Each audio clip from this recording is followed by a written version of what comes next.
Hai semuanya, kembali lagi sama aku Fian Kameliana yang udah bikin video kelompok sosial sebelumnya, yaitu tentang dasar-dasar pembentukan kelompok sosial dan juga jenis-jenis kelompok sosial. Aku udah jelasin di video-video aku yang sebelumnya. Kalau kalian mau nonton dulu, boleh dicek di YouTube aku ya. Nah, di video kali ini aku tuh bakal ngejelasin lagi tentang materi sosiologi. Jangan bosen-bosen ya. Jadi aku bakal jelasin materi tentang apa sih karakteristik dari partikularisme dan eksklusivisme. Nah, di video kali ini aku bakal nyeritain materi tentang itu. Jadi, yuk ditonton ya, disimak. Nah, sebelumnya aku bakal ngejelasin dulu nih apa itu partikularisme. Kan pasti kayak nggak familiar gitu kan. Kayak kemarin aku ngejelasin jenis kelompok anomik. Itu kan kayak, hah, anomik apa? Sekarang ya kayak, hah, partikularisme, partikular. Enggak ya, jadi partikularisme itu adalah suatu orang, suatu individu yang lebih mementingkan kepentingan pribadi dia daripada kepentingan kelompok. Orang-orang yang kayak orang-orang egois, gak ada simpatinya, kayak orang-orang ngeselin yang biasanya ada aja di kehidupan kita, pasti orang kayak gitu kan. Kayak di sekitar kita pasti ada aja orang yang kayak gitu. Nah, kenapa sih orang partikularisme ini bisa terbentuk? Karena biasanya tuh faktor keluarga. Faktor keluarga ini pasti kayak kalau ada sesuatu yang gak beres dalam diri kita, faktor utamanya itu pasti faktor keluarga. Karena kita kan dihidupkan, didewasakan oleh keluarga kita. Jadi pasti yang dicurigai faktornya itu pasti keluarga dulu, baru faktor pertemanan dan faktor lingkungan. Nggak jauh-jauh dari 3 faktor itu.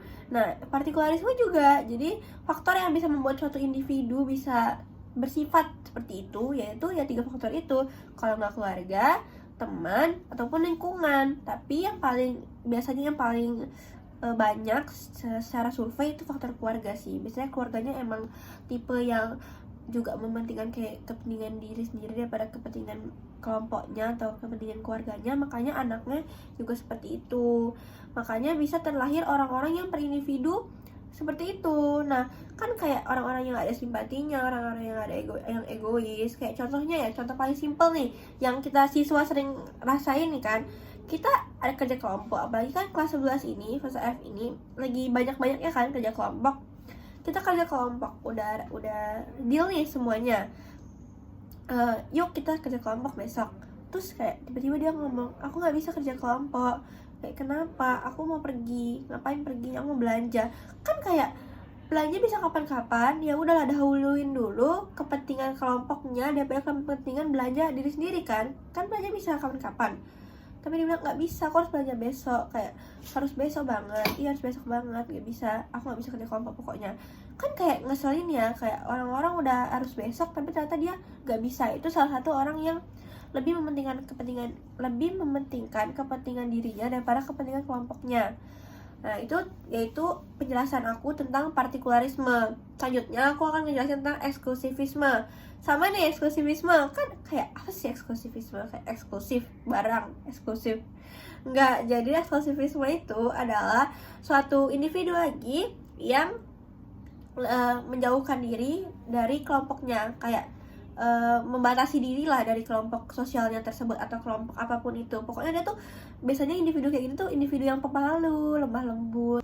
Ada kan emang orang yang kayak gitu, yang kayak pemalu dan emang nggak mau bersosialisasi. Kayak apa sih nama orangnya tuh, kayak kelompok apa sih, individu ansos, ya ansos, antisosial kayak gitu. Jadi biasanya tuh eksklusivisme ada individu yang seperti itu, individu yang ansos, yang emang nggak mau berinteraksi lah sama orang banyak.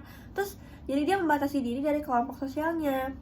Orang-orang kayak gini tuh biasanya orang-orang introvert ya sih ya. Kalau Gen Z sekarang ngomongnya itu kan orang-orang introvert ya, orang-orang yang benar-benar kayak pemalu dan emang nggak mau berinteraksi sama orang lain. Kayak dia tuh berinteraksi sama orang yang biasanya tuh seprinsip sama dia, sepemikiran sama dia, kayak sama-sama introvert. Biasanya mereka tuh bersosialisasinya kayak gitu.